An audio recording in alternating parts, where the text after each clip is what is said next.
2018 जब मेरी शादी हो गई थी, और क्योंकि ये लव मैरिज थी और मैं कराची से लाहौर तक आई, और जब मेरी शादी हुई तो मेरे हस्बैंड सिर्फ, क्योंकि वो भी स्टूडेंट ही थे तो वो भी अपने स्ट्रगलिंग पीरियड पे ही थे, तो वो सिर्फ 9,000 रुपये कमाते थे, और उसमें से भी 8,000 रुपये जो है वो उनकी बाइक की किस्त चली जाती थी। शादी से पहले क्योंकि मैं मेमन फैमिली से थी तो हमारी रगों में बिज़नेस का जोश सवार होता है, तो मैंने सोचा कि क्यों ना मैं यहाँ पर वही बिज़नेस करूँ जो मैं शादी से पहले करती थी। मैं शादी से पहले व्हाट्सएप पे ही ऑर्डर्स लेती थी कपड़ों के, और मैं खुद सी के वो देती थी। तो शादी के बाद भी मैंने यही किया कि मैंने कपड़े सीना शुरू किया और उससे कुछ ना कुछ आमदनी मेरी आ जाती थी।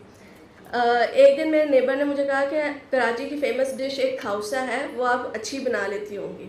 तो मैंने कहा जी। तो अगले दिन मैंने वो बनाया और मैंने एक बॉक्स पैक किया और मैंने उनको जब भिजवाया तो उन्होंने मुझे कहा कि इसके क्या चार्जेस होंगे। तो मैंने कहा इसका कोई चार्जेस नहीं है, आपको वैसे ही है। तो उन्होंने मुझे ज़बरदस्ती 500 रुपीज़ पकड़ा दिया। उन्होंने कहा कि नहीं नहीं आप ये लें, हमने वैसे ही आपसे नहीं मंगवाया था, हमने बॉक्स मंगवाया था आपसे। मैं जब मैंने सोचा कि क्यों ना जो मेरे पास बाकी के भी पड़े हैं तो वो भी बॉक्स बना के और मैं स्टेटस लगा दूँ उसका। तो 6 बॉक्सेस पैक हुए और विदिन 1 आवर मुझे वो सारे सेल आउट हो गए, और मुझे 1 घंटे के अंदर ही 3,500 रुपये का उसके अंदर मेरा आ गया हाथ में। मैंने कहा क्यों ना मैं खाने पीने का बिज़नेस शुरू करूं और रोज़ की ऐसी डिशेस लगा दिया करूं। रोज़ाना मैंने डिशेस लगाना शुरू की, अगले दिन बिरयानी, फिर कौरमा, फिर इस तरह करते करते मैंने देखा कि जो कपड़े मैं 1 घंटे में सीती हूँ वही अगर मैं खाना 1 घंटा बना लेती हूँ तो मैं उससे 2-3 गुना ज़्यादा इनकम मेरी जनरेट हो जाती है।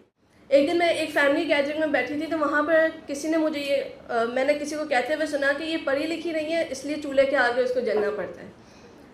उस दिन मैंने सोचा, मैंने अपने हस्बैंड को कहा कि नहीं मैंने कुछ इस फील्ड के अंदर करना है और मैंने एक टैग लेना है कि मैं ये नहीं कहना चाहती सोसाइटी को कि मैं पढ़ी लिखी नहीं हूँ, ये मेरा चॉइस नहीं है, मेरी ये पैशन है इसलिए ये मेरी चॉइस है इस फील्ड को। तो मैं गौतम आ गई। गौतम में आके मैंने जो उसके मैं तो आई सिर्फ डिग्री लेने के लिए थी, लेकिन यहाँ पर आके जो मुझे मिला, मतलब एक पहचान आपको सोसाइटी में मिल गई कि आप एज अ शेफ़ हैं और आप प्रोजेक्ट स्टार्ट करवा देती हैं या इस तरह का। अभी भी मेरे जो है काफ़ी अच्छा मेरा काम चल रहा है। मैंने गौतम में आने के बाद अपना रेस्टोरेंट ओपन किया मॉडल टाउन में।